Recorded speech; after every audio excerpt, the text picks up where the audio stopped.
Hello, colleagues, students, and families. My name is Sandra St. Time, and today we're going to discuss the roles of a special education teacher.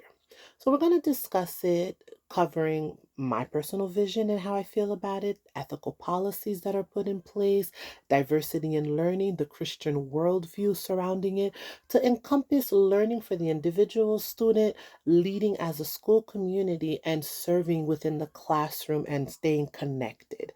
I do have an infographic. An infographic is pretty much a visual story of all the information. Please bear with me. I will be turning my camera around.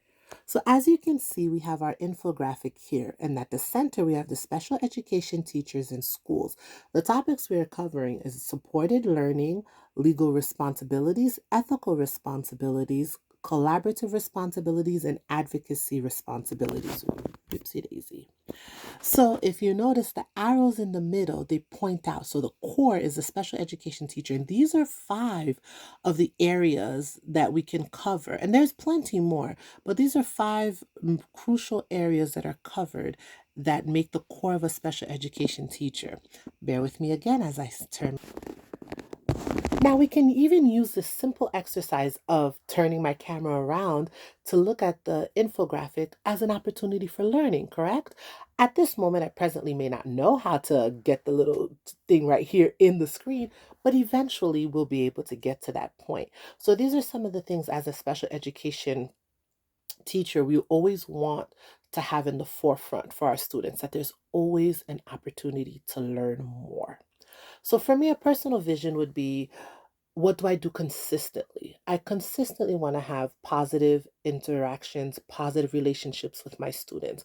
I want them to know that they can depend on me, and I want them to know that I trust them, that I know of their capabilities. And if I'm encouraging them to do more, is because I'm encouraging their curiosity.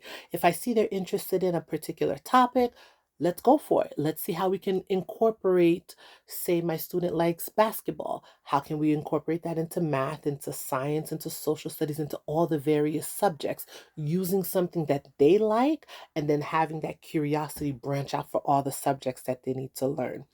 I used a statement with my elementary school students where I say exposure learning. Exposure learning immediately locks in for them.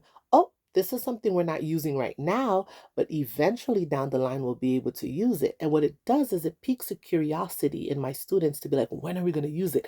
When can I catch on to the fact that Miss S has taught it and now I'm learning it in depth and whatnot? So that those are some of the things that you could put into play. Also, we want to know about the character traits. We also want problem solving students. I am one. Another statement that I used a lot, we find a solution. We are solution makers. That was the title of my second grade class. What can you do? Right? So how do we pique the curiosity of a student to then allow for them to problem solve and also be aware of who they are? Have confidence in the work that you present. Be proud of what you've done because you're self-aware that you've thought it through, you found a solution, and you're able to accomplish it successfully. Then we also have ethical practices where, as a teacher, I have to be unbiased. I have to step outside of all my feelings and look at the tangible evidence of what does the student need, what is required in their individualized educational plan, which is the IEP, what services need to be put in place to allow for my students to be as successful as possible. So those are some of the things, and I need to be fair about how I'm going about it. I need to be honest about how I'm going about it.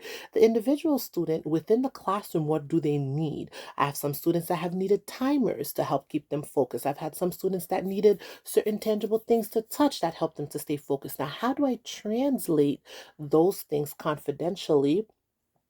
And how do I do it in a respectable manner for the families, explaining it to them that, hey, this is what your child needs, this is what your child doesn't need, and also listening to the parents to say, hey, can we put this into play? Can we put this into play? So all of these things cover under ethics. Then we have the Christian worldview. How do we do this as a Christian educator?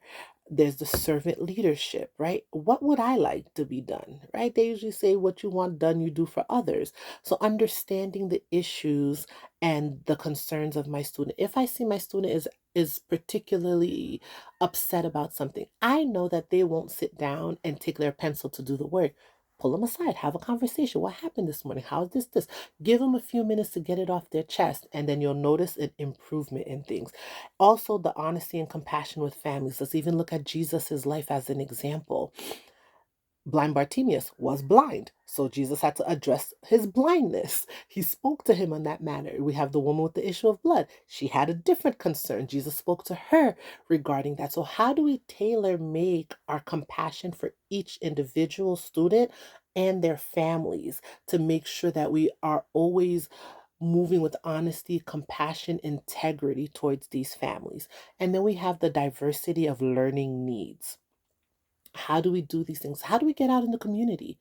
Right? I'm an advocate for my students, but I also have to teach my students how to advocate for themselves. So if they see us as educators out in the community, going on the walks and going to the town hall meetings and meeting with Congress and fighting for their rights, they will learn those things and also be encouraged to move on and do those things.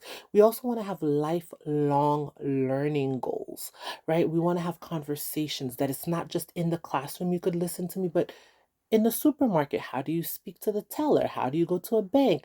Giving lifelong goals for them. And as an educator, we want to wrap all of this up by the way we reflect about ourselves, being dedicated to the material that we're teaching these students, understanding each and every different need. Where does it fit for each student? Understanding how we can speak up for them. Who do we communicate with, right? Collaborating, leaning in on my other colleagues, leaning in on other teachers, listening to the families, understanding their backgrounds. As a special education teacher, you have to be dedicated in all these areas in order to successfully foster a classroom where your students will learn. I pray that this information was beneficial and helpful. Have a great day.